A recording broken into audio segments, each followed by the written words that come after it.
Thanks, everybody. And we're I wanted to just mention again that the slide that's been up for the last 10 minutes is a screensaver of our sponsors of this conference, and we want to give them a shout out and say thank you for taking care of us.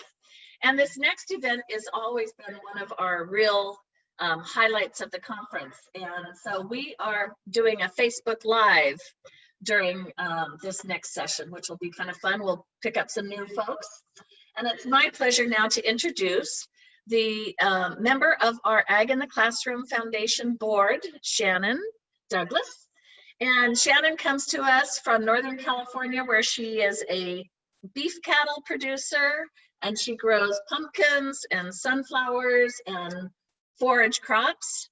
And she has graciously agreed to help moderate this panel.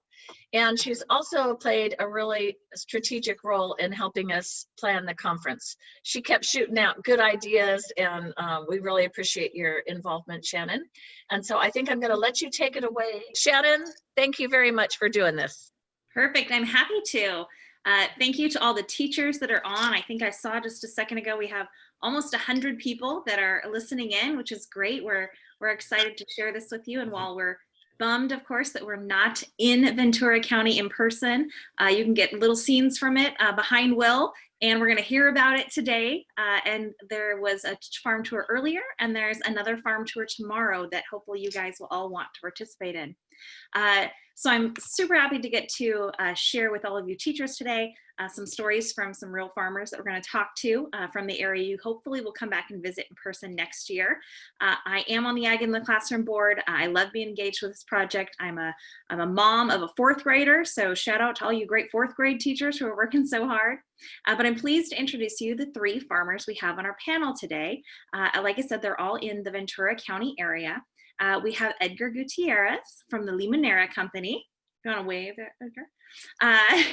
Thanks. And you'll actually, I guess we were going to get to see more of Limonera tomorrow, but I think that will have to happen again next year. So that's going to be really exciting. We have Helen McGrath from the Flying M Ranch. Thanks, Helen. And we have Will Terry from Terry Farms Incorporated. So what we're going to do to start, teachers, is you have questions, you can put those in the chat, and I'm going to do my best to moderate those. So if you have a pressing question, that's a perfect place to ask it. We encourage you to ask a lot of questions and use that, and if not, we'll get creative. I don't see the Q&A on here, so I think it's the chat that we want you to use today. So if we can go ahead and get started. Helen, you're in my top corner at the moment. I think we're all different probably on our screens, but if I could have you start, and I'll have Helen start, I would like to have you guys each share with us a little bit about where you farm, what you farm, how you farm, just a little bit about your farms. Hi, I'm Helen McGrath. I'm a 5th generation farmer here in Ventura County. My family's been here since 1868, and I've been in the ag industry for about 10 years and just back home here in Ventura County for about 7. So even though I was born and raised in the fields, quite literally, I still feel very green as a new farmer. I've also had 2 children during that time, so a little bit of a start and stop as far as my learning curve is concerned. We farm primarily our immediate family in the Fillmore area, as well as in Somis. Fillmore is in the Santa Clara Valley. Somis is in the Las Posas Valley of Ventura County. And then we still have some row crop land on the Oxnard Plain that we either lease to other growers, such as Will's family occasionally, and or have other cousins that are farming it. We have been growing primarily, again, our immediate family, citrus and avocados. Citrus for about 30 years with my uncle, and then avocados is a relatively new commodity for us. We've only been doing it for 30 years. Well, 25 years, I mean. We have a small amount of organic acreage, and the rest is generally conventional. We primarily operate the properties with myself, my mother, and my uncle, and then we have partners on one property outside of Fillmore that's pretty heavily diversified. various varieties of avocado, quite a few varieties of citrus, commercial and conventional and organic. So is that enough for now? Or is there anything else? That's a perfect start. Will, you're the next in my box in the shape of it. If you'll go next, that'd be perfect. All right. Well, welcome everybody. Happy to be here and happy to engage and talk with you all. So my family, I'm also a fifth generation farmer here in Ventura County, just like Helen, although her family's been here about 25 years longer. So we made it just before the 1900s. So we've been here since about 1894. And we farm predominantly fruits and vegetables, things like strawberries, red, green, yellow bell peppers, spinach, cilantro, cabbage, romaine. Actually, right behind me, we have strawberries right here, some cabbage right there, and some bell peppers. So those are the types of things that we farm. It's a family business through and through. It's my mom, my dad, my sister, and myself who run all the day-to-day activities of the farm. We grow all over the county, from Piru, Fillmore, Santa Paula, Oxnard, Ventura, Camarillo, which is a bit more typical of folks who grow fruits and vegetables like I do, because we are in such a diverse area of the state that we have great microclimates even within the same county. So because we grow such a wide variety of crops, it makes sense for us to be speckled all about the county there. And that's who we are. Wonderful. Thank you. And let's see. If you are ready to unmute yourself. Oh, what did we? Oh, good. Okay. Thank you. Good. I was a little worried we might have lost you technically there. If you want to share a little bit about Limonero, that would be perfect. Yes. Limonada, it's a company that has been around for 126 years. We presently farm here in Ventura County. We are also located in the San Joaquin Valley in Porterville, Lindsay, Newport area. And also we are farming in Yuma, Arizona, and then in the Cadiz Desert, that's in California. So we mainly are focused in lemons and avocados. Perfect. I should have told the teachers that they were going to hear from some of their favorite foods. I saw a food wars, almost like a bracket for football thing, where somewhere they were doing some surveying on favorites, and heading to the food Super Bowl were strawberries and avocados. So they're in the right place for all their favorite foods. So can you guys share with us about how COVID-19 has impacted your farms this year? We know that obviously for these teachers, they've had a tremendous impact as well. How are things different on the farm since COVID-19, and what have been the impacts to you guys? All right. So I guess the easiest way to kind of conceptualize how the logistics work within the food space is you have retailers in one bucket, and then you have food service providers in the other. So as school teachers, you guys are in the food service bucket if you serve lunches at your school. And there are big companies like Cargill and other groups that kind of bring in different farm groups and work all the logistics for products to go into that space. So that would be things like restaurants as well, catering services, schools, all the above. That's in that food service space. The retail space are the things that, you know, the Costco's of the world, the Albertsons, the Ralphs, the so on and so forth. And there's very different logistical patterns that exist within those two different spheres of food service. And so what happened to folks like us is, if you're very diverse in whom you grow food for, you were likely very impacted by the bucket in the food service space that suddenly, with the snap of a finger, was no longer in operation.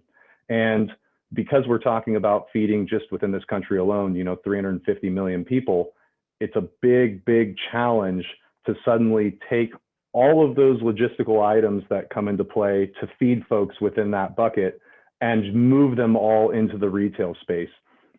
It's something that's unprecedented. It's not something that's occurred any time in recent history or even has been imagined that it might occur. And so much like you all, our industry was very impacted. In fact, we had many very healthy and delicious fruits and vegetables that were growing in the field. And because they are highly perishable, we had no market for them. We had plenty of hungry people who wanted the food and needed the food, but we had no way to convey that food to them because it was so difficult to re-engineer the logistics just at the drop of a hat. So unfortunately, we had many fruit and vegetable items that were rotting in the field and had to be just dished up and weren't able to be harvested. And that's very typical of what happened early on. And it's why you saw a lot of shortages even outside the ag industry, things like toilet paper. It's just very challenging to shift all those resources into the retail space at the drop of a hat. Okay, yes, on our side is very much what Will said. The big challenge was, yeah, all of a sudden we don't have that food service end that part of our fruit goes to. As you know, a lemon tree produces different qualities. And so it's pretty much set that certain amount of the fruit that you're producing on that tree goes into the food service, and then a certain category of lemons go into the retail service. So yes, all of a sudden, we don't have that venue to do our, let's say, choice lemons. And so we basically said, okay, then we just storage them on the tree. Lemons, unlike other fruits, they hold better on the tree to a certain point until they reach their maturity, they continue to grow, and then all of a sudden they fall. So yes, we were impacted in that way because a lot of the fruit ended up on the ground. And I don't know if you've driven around, but you probably see that in the lemon orchards, you see a lot of lemons on the ground. And that is part of the impact. Otherwise, that fruit would have ended up in any of these channels. So yes, it definitely impacted our industry. I think just to add, in March, it's a very busy time. It's normally a very busy time for avocado growers and lemon producers. And so to not be busy was a very unsettling feeling. In orchard systems, we prepare for harvest specifically with avocados and citrus. We harvest over a series of months. Some people do strip picks where they get everything off the trees. We generally go through and do size picks. So we'll have different avocado blocks, have harvest crews go through them sometimes 2 to 3 times in a season. And March is generally a very busy time of year. Sometimes we start harvesting as early as January. And so to suddenly just have the brakes thrown on us and packing houses telling us to stop picking, they're not going to be accepting fruit, was pretty jarring. And the rain, we had some really beautiful but late rains, so we didn't even have to irrigate. So there was the first few weeks there were, I think, some of the more challenging of just not knowing, what was going to happen and how quickly we could potentially get things moving again. On our home ranch, which is quite small, we were able to get some of our lemons diverted into some local CSAs, community supported agriculture outlets that I piggybacked on from with farmer friends and cousins, some farmers market outlets, and then a lot of donated fruit, but it was a drop in the bucket compared to the overall volume that we needed to move. So I think, that was sort of and not working also means crews and farm workers also not working as well, and missing out on quite a large amount of income that they rely on during that season, especially with with orchard crews that, you know, do rather well on an hourly rate. Avocado growers can make, you know, upwards of $20+ an hour, depending on the amount of fruit that they're picking in certain parts of the year. So that also had a huge impact on our workforce. Those are really good comments, you guys.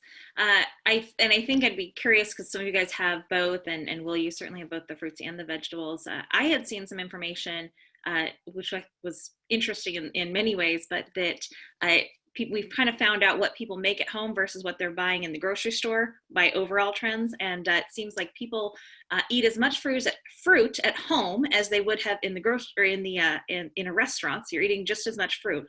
But it seemed like vegetables was one people found. I guess we prefer it when someone else cooks our vegetables.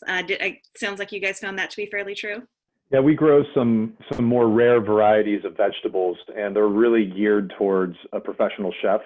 And so most folks in their own home aren't going to be using some of those ingredients, certainly not to the degree that they would if they were eating something that was prepared for them at a restaurant. So we definitely did see that in the vegetable industry, that people's tastes at home do not match what their tastes are when they go out to eat a prepared meal.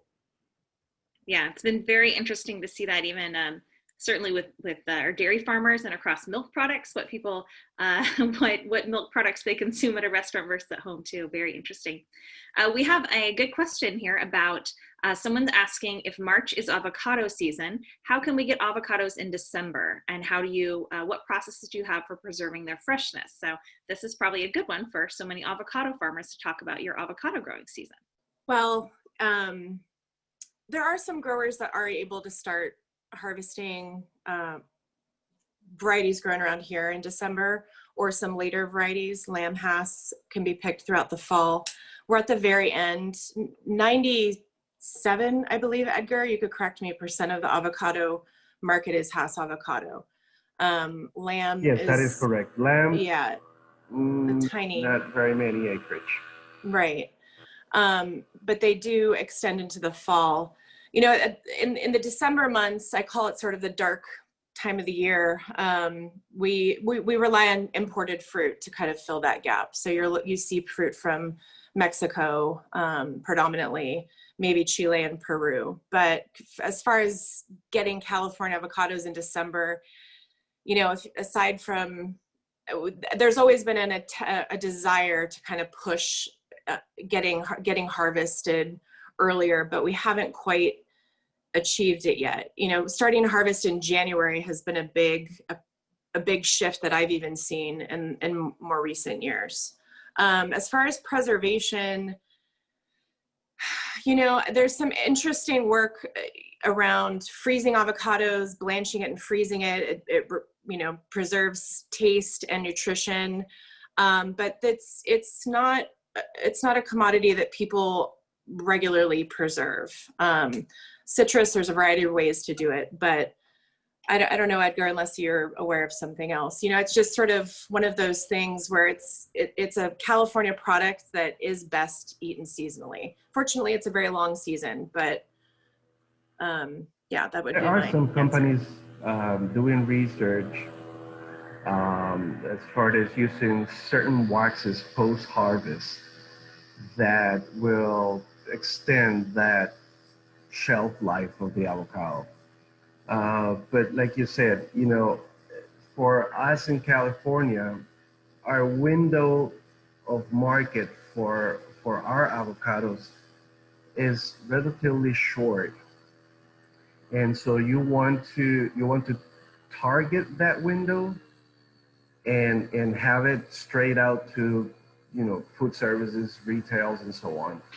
So there is not much value into us as producers to say, okay, I'm going to harvest these avocados and I'm going to storage them to actually get them out at a certain window or a certain high market.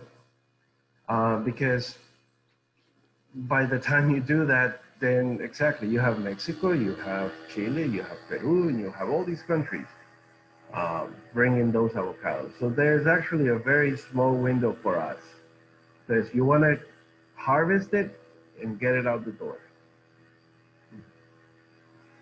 the teachers are asking questions, which is great. Thank you guys. Our next question is about, and I think it's maybe two parts, and I think I'll kind of divide it. How have the fires impacted your farms? I know the fires were closer, not necessarily this last round within the last 30 days, but that you guys certainly have had some close impacts from fire. Yeah, the Thomas Fire in December of 2017 burned and affected, I think, around 10,000 irrigated acres in Ventura County, as well as another set amount in Santa Barbara County. I can't quite remember the amount. So it had a huge impact on predominantly avocado orchards, because we have quite a bit of leafy dead foliage underneath, natural mulching that happens that just sort of spread the fire throughout the orchards. Citrus actually turned out to be a pretty incredible fire buffer. I mean, it's not an exaggeration to say that it protected the town of Santa Paula in a lot of ways, because the fire was burning in all different directions, especially in the first few days.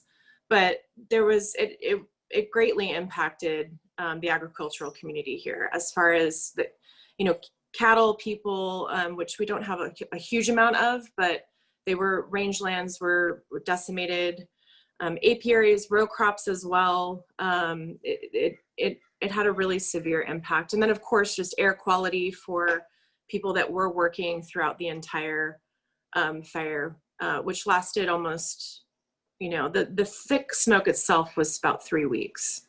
But there was quite a bit of ag loss. Yeah, I was going to say, the impacts of fire, the way to think about it is not just in terms of actual items catching on fire. And I think Helen pointed that out very well. For us with fruits and vegetables, most of the products we grow are 80+% moisture content. So they're not going to burn. But what does happen is, especially if you're burning homes and things that might be harboring contaminants, let's just think about older homes with lead-based paint or asbestos insulation, that ash carries with it those contaminants. And so you may have a beautiful crop that never actually burned, but when you go and you do your required testing, you're not going to pass the test in order to move that product out there to the consumer. And it's for consumer protection, of course. So that's one of the things that you need to think about in general when thinking about fires, not just the actual crop burning. The other thing to think about is where we grow crops, it's all predominantly hand harvested, fresh market fruits and vegetables. And those very perishable and delicate fruits and vegetables are not conducive for mechanized harvest, meaning that there are still folks out there who are working in those conditions because, once again, we all expect to eat every day of the week. And a lot of this product is highly perishable, and it is just a just-in-time inventory system. So there's a lot that goes into making sure that all of the folks who are doing that harvesting are well protected in order to get everybody here on this chat their fresh and healthy fruits and vegetables on a daily basis. That's great. Oh, Edgar, Yeah. Sorry, I don't want to cut you off. Yeah, no, and then another impact is all of the buffer areas that were burned actually caused a disruption in the ecological balance of natural predators. One of the things that we've seen after these fires is that certain pests like the aphids have started to show up more. Talking around with people in the areas here, one of the things that they believed that there was a big impact is that the natural enemies that basically live in these buffered zones or vegetative areas where their natural enemies will feed from sugars of different plants and nectars of different plants, and they coexist there. Once that habitat is gone, then when the natural predators are not there, then pests inside our monocultures started to raise. So that's another one of the impacts to consider with these fires. Very true. We have lots of questions, which is great. So I'm going to keep scrolling down these, and I apologize to any of our attendees if I miss one. I'm going to go back and forth and try to fan as best I can. Someone named Denise would like to know, what is one piece of information you wish consumers understood about food production? I think that's kind of a good one. Okay, one of the things that we farmers always talk about is that the final consumer a lot of times is driven by how a piece of fruit looks. I can tell you that those ugly looking fruits over there in the tree taste just like a really nice fancy fruit. And one of the things is a lot of times farmers have to do a lot more chemical applications and do many other things that probably have a negative impact in the environment to produce a really nice piece of fruit that looks really nice. But you cut that piece of fruit and it tastes the same as one that probably has a little bit of some wind scars and things like that. So it doesn't really affect the final taste of the product, it's just the look. And I can put many examples like the banana industry. The banana industry contaminates a lot in terms of chemicals and pest control to get that really nice, perfect yellow banana. But really, the banana tastes the same if it's a little ugly. So yeah, I mean, if the more the consumer gets educated on those issues, I think we'll have a cleaner world. To piggyback on that a little bit, I think one thing to not alarm anybody here is, once again, we are consumers as well. Our families are consumers as well. We grow a wide variety of fruits and vegetables, but we still go to the grocery store once a week. And so I think that there needs to be also a level of trust between folks who are doing the production of food and those within those consumers who are consuming it as well, that, you know, we are consumers also. So anything that we're doing is also always with the end consumer in mind. And so I think Edgar brought up a good point about things like the banana industry. But I think these are things that farmers are working on every day at educating the consumer and trying to get to a point where we can have kind of this perfect balance between you know, the right quality crop and the right ecological decisions getting made all the time. And I think that, you know, conversations like this is how we move that direction. Yeah, I think it's challenging for me to think of one thing. I have quite a list of things that I would love consumers to know, you know, average citizens to know about what it takes to grow the over 400 different commodities that we grow here in the state of California. You know, we produce over half of the country's fresh fruits, vegetables, and nuts in one state. And so, you know, I would just, and you know, this conference is trying to do exactly that. These are educators trying to educate themselves about our food system, and that's what we need. We need the general public, as well as the agricultural industry, to continue to work on telling our story and sharing information to educate themselves, and, you know, think of, be allies with us. And, you know, at times we need advocacy from the public. We have to deal with, in California, you know, in Ventura County specifically, everything from, you know, really intensive water quality issues and water management issues. Food safety takes up an incredible amount of my time.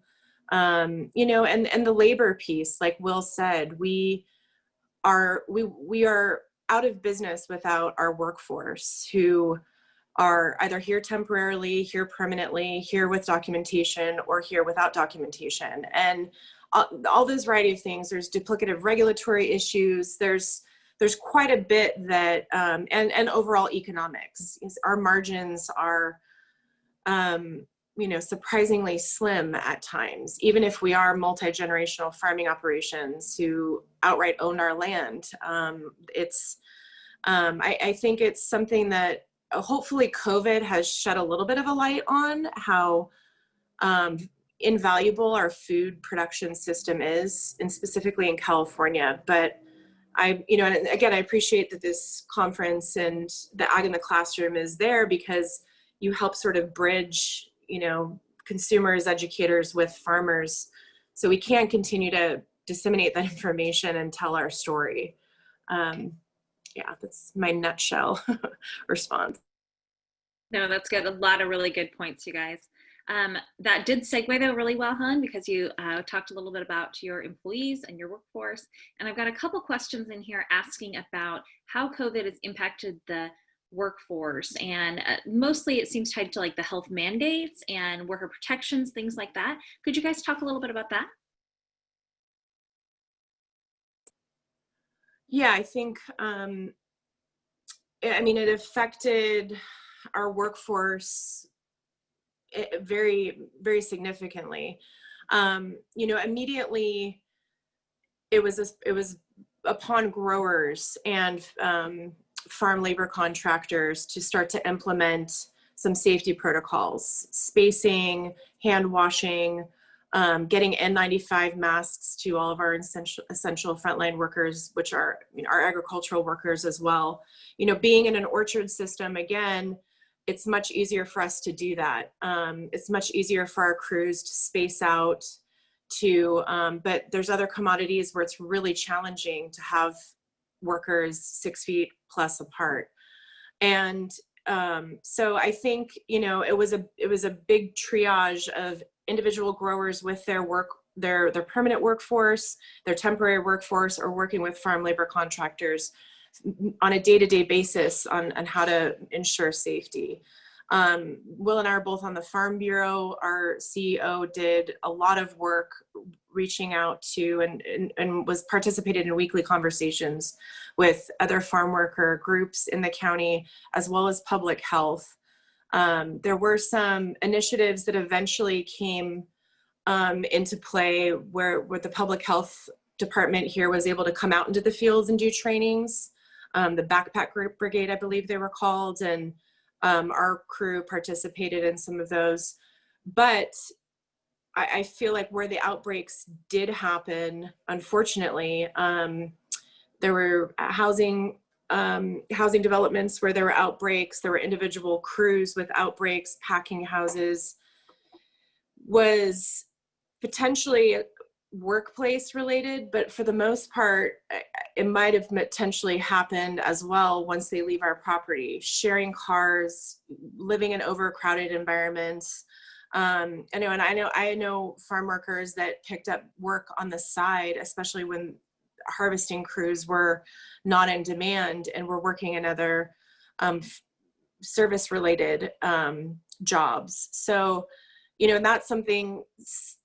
that's something much bigger and systemic that I think we need to pay attention to and learn from this crisis, as not only an industry, but as a society and as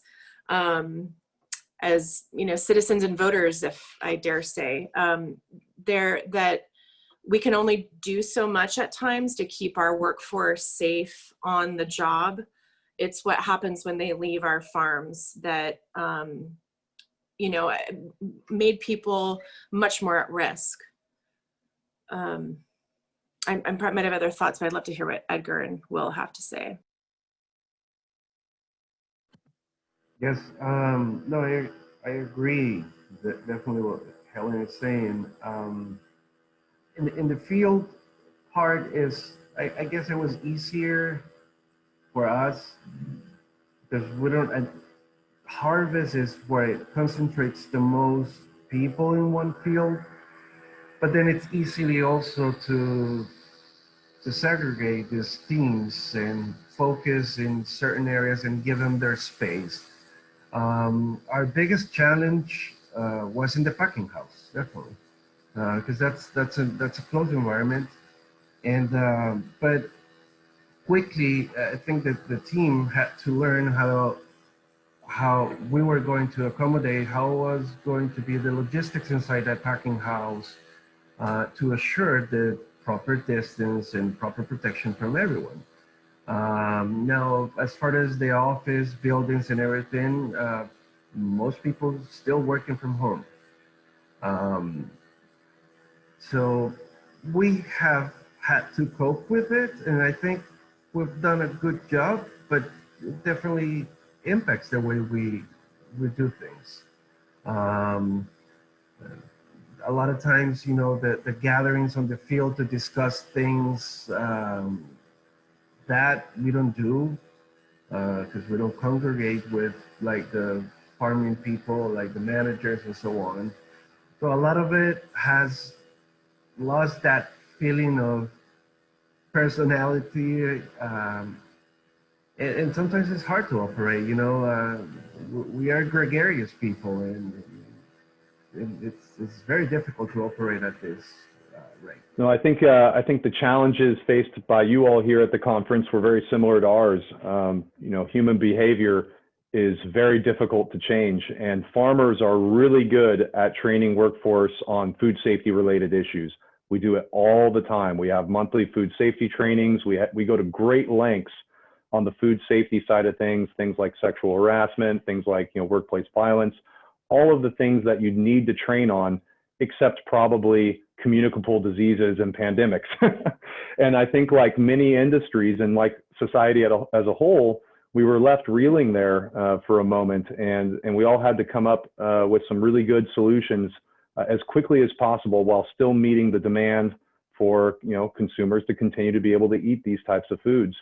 So, you know, I think in general, you know, a lot of the issues we face are the same ones that you all face. It's a big challenge moving the Titanic or turning the Titanic around on these sorts of things, because human behavior is human behavior. So I think that in general, you know, the ag industry at large really needs to be applauded for the great lengths that they went to. And I think educators in the same way, because those are two areas or two industries or two places within society where there are a lot of people within a narrow foot space. And it does present some unique challenges compared to other industries and other places in society. Thanks, you guys. I'm getting a ton. I'm going to answer one really quickly. There's a question on here about if there are any propositions on the upcoming ballot which will affect your farms positively or negatively. And so I'll give a very quick one. I'll save you guys a few minutes, and we'll get to the more great avocado questions.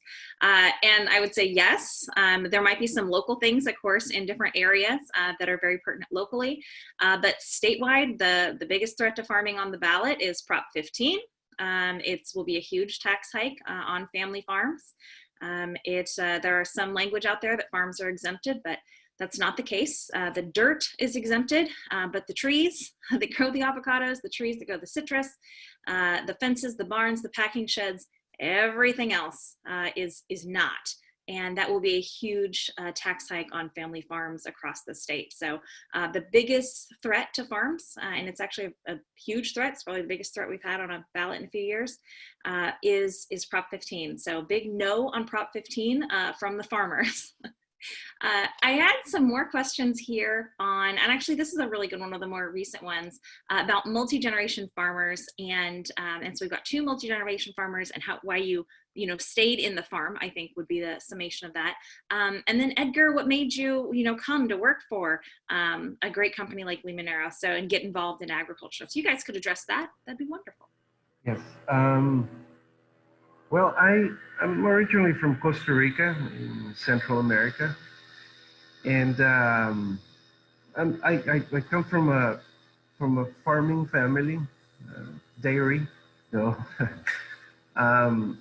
But I didn't went that route. I went into the plant side,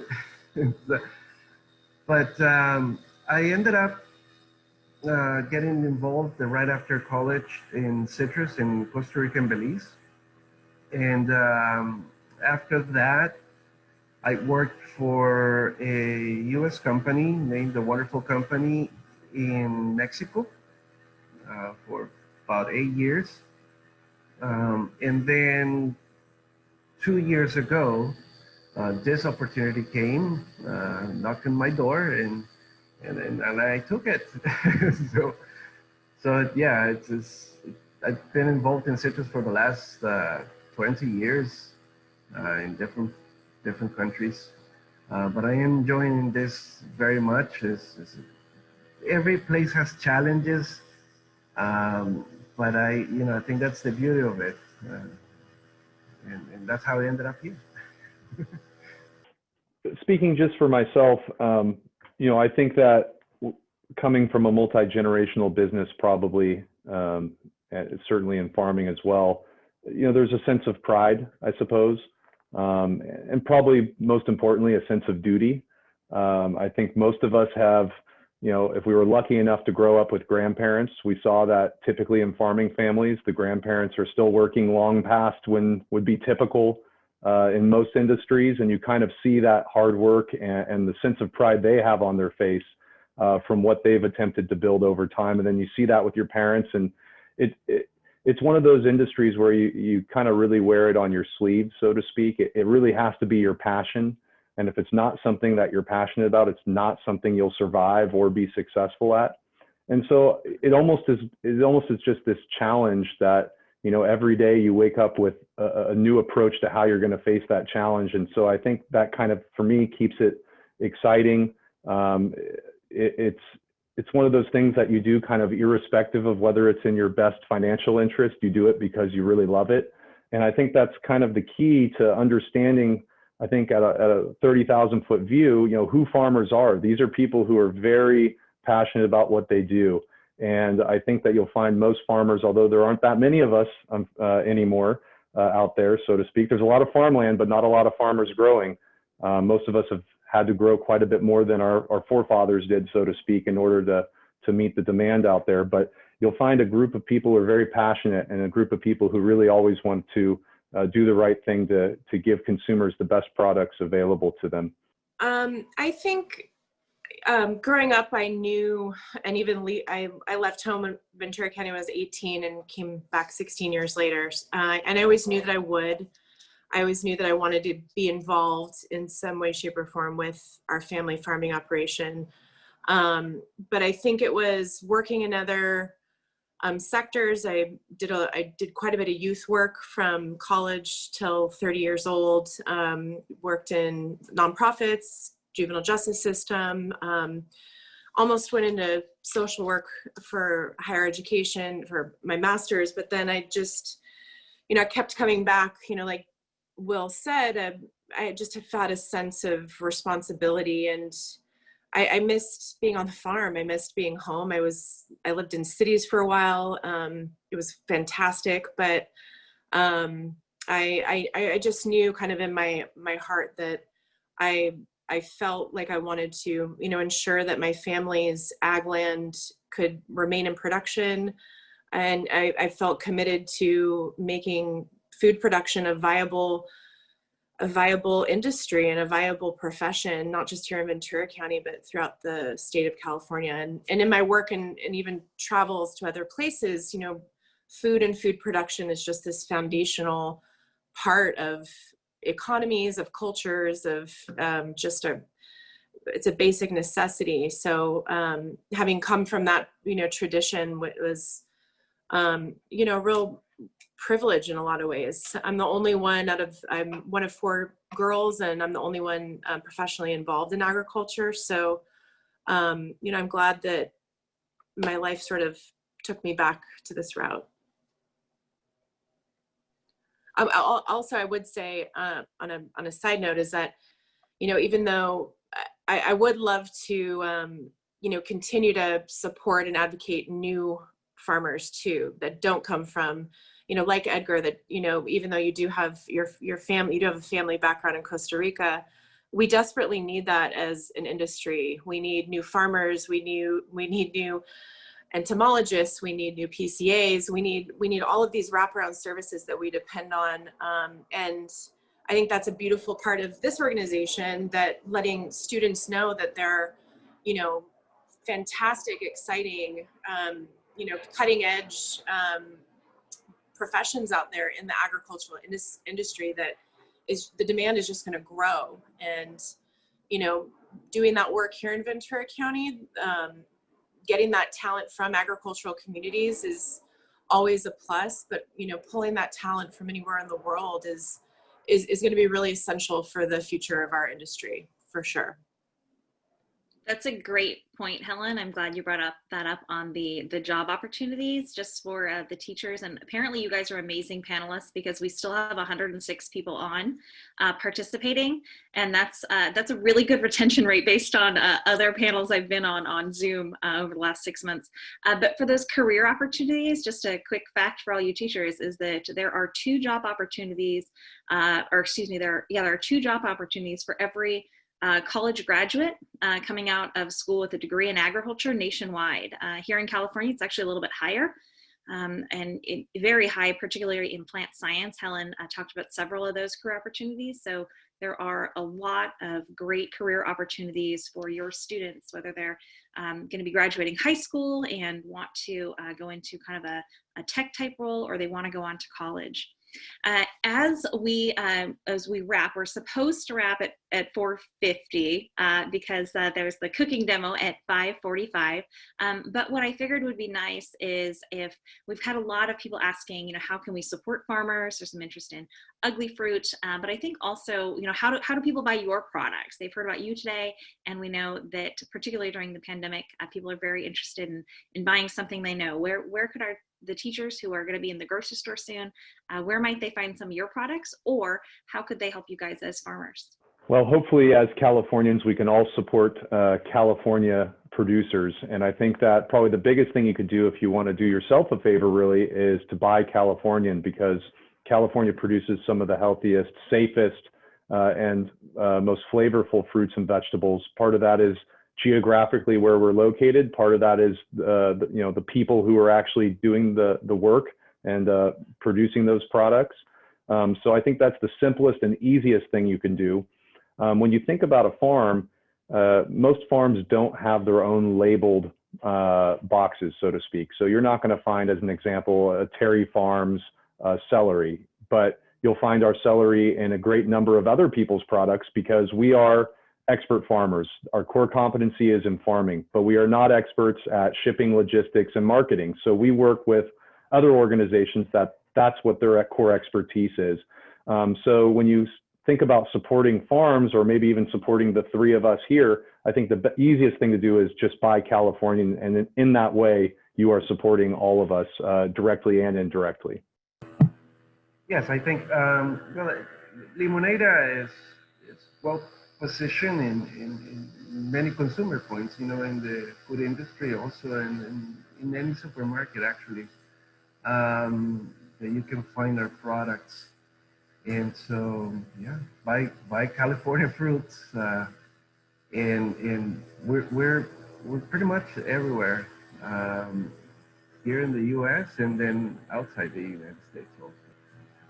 If Ventura County produces 50% of the country's lemons. So if you buy a lemon that's produced in the US, there's a 50-50 chance that it comes from our county. So yes, California grown, check the labels, look at what your produce aisles have. My mom even gives the produce manager at the Vons and Fillmore a hard time every now and then, because of the shifts and what's on the shelves there. There's produce managers occasionally, depending on the market, have a lot of leeway actually in where they source their food. And then in addition to that, just continuing to do what you all are doing and educating your students about California agriculture. I mean, that is a huge service for us. And I think will, make people hopefully more, educate our future consumers, our future employees, and, make people a little bit more perhaps empathetic to the California farmer instead of antagonistic, if you will. A little more understanding of how important it is to keep agricultural land in production in California and keep it economically viable, and just really trying to encourage people to understand the California agricultural system as much as possible. And just to piggyback on that, I see a question here where somebody pointed out that they teach their kids to buy local, but you go to a place like Trader Joe's and it's very challenging to find local produce there. And I think that just goes back to having a level of communication with your local grocer also. It's very challenging to do that, I know, because there are so few grocery stores open. They're all big chains. But if you go in and you demand that you have local products carried within your store, that's going to move the needle. And I think that's something that a lot of folks miss is, you know, they're mostly worried about getting in, getting out. I understand we're all very busy. But if you really want to make a difference, go talk to the produce manager there and really put a bug in their ear and say, you know, why are we not carrying these local folks fruits and vegetables? You know, right here as an example in Ventura County, my local Trader Joe's where my wife and I typically go, you know, it gets my goat. We're growing 90% of the country's celery during an extended period of the year. And all of the celery I see is coming from outside of the country. So whenever I get a chance, I like to put a bug in someone's ear. And I think if you all do that too, it'll move the needle for sure. That's great.